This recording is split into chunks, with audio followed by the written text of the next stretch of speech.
বলো রোজ সন্ধ্যেবেলা আড্ডা চলে বলো এরম, রোজ সন্ধ্যেবেলা আড্ডা চলে দোকানে বলো।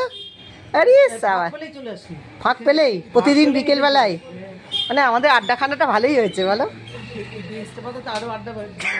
ও এই বেঞ্চটা পেতে দেওয়াতে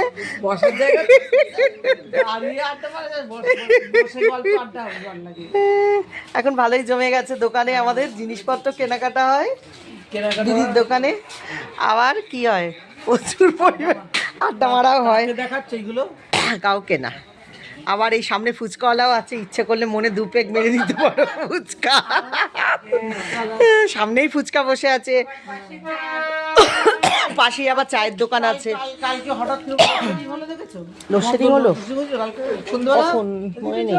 কটার সময় গো বৌদি? পাশেই চা ফুচকা এরম আড্ডার আসর, এদিকে আবার এদিকে ছোলা বাদামের প্যাকেট, পাউরুটি, এই পাউরুটি আছে, চিপস আছে, কত কিছু আড্ডা মারতে মারতে কত কিছু খেতে পারবে দোকানে বসে। বিস্কুট আছে, লেমন জুস আছে, আরে সাবাস, চিপস আছে, জলজিরা আছে, ফুচকা আছে, আর কি চাই, সামনে স্টেশন আছে, চানাচুর আছে। আমাদের আড্ডাটা ভালোই হয় বলো। ভাগ্যিস এই বেঞ্চটা এখানে পেতে ছিল। এই বেঞ্চ না পাতলে আর আড্ডা হতো না বলো। না